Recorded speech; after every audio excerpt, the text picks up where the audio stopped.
Upcoming এক্সামের জন্য ট্রেনের এই টাইপের অঙ্কগুলো খুব গুরুত্বপূর্ণ। তুমি দেখো এখানে কি বলেছে, একটি ট্রেন 400 মিটারের লম্বা একটি প্ল্যাটফর্মকে 50 সেকেন্ড অতিক্রম করে এবং আরেকটি 600 মিটার প্ল্যাটফর্ম 60 সেকেন্ড অতিক্রম করে। তাহলে ট্রেনের গতি কত? ঠিক এখানে তোমার একটাই কনসেপ্ট হচ্ছে কি, দেখো না, যখন ট্রেনটা 400 মিটারের প্ল্যাটফর্মকে অতিক্রম করছে তখন ট্রেনের যা দৈর্ঘ্য, এই যে 600 মিটারের যখন প্ল্যাটফর্মকে অতিক্রম করছে ট্রেনের দৈর্ঘ্যটা কি দুবারই সেম আছে না?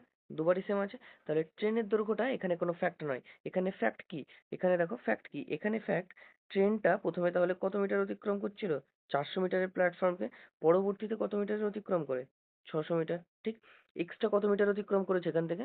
এক্সট্রা কত মিটার অতিক্রম করেছে? তুমি বলবে 200 মিটার এক্সট্রা অতিক্রম করেছে। কত মিটার? 200 মিটার এক্সট্রা অতিক্রম করেছে। আর এই যে এক্সট্রা অতিক্রম করলো, কেন করেছে বলো তো এক্সট্রা অতিক্রম?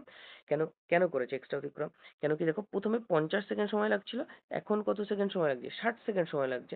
তার মানে কি এক্সট্রা কত টাইম? 10 সেকেন্ড। ওই 10 সেকেন্ডের মধ্যে 200 মিটার বেশি গেছে। তাহলে আমি বলতে পারি 200/10, এটাই তার গতিবেগ ছিল। শূন্য শূন্য কাটো, তাহলে কত হলো? 20 মিটার/সেকেন্ড।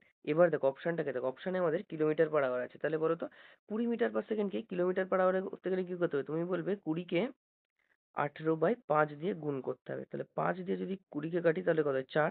4 × 18 কত? 72 কিলোমিটার পার আওয়ার। এটাই আমাদের উত্তর, অপশন এ যেটা সঠিক।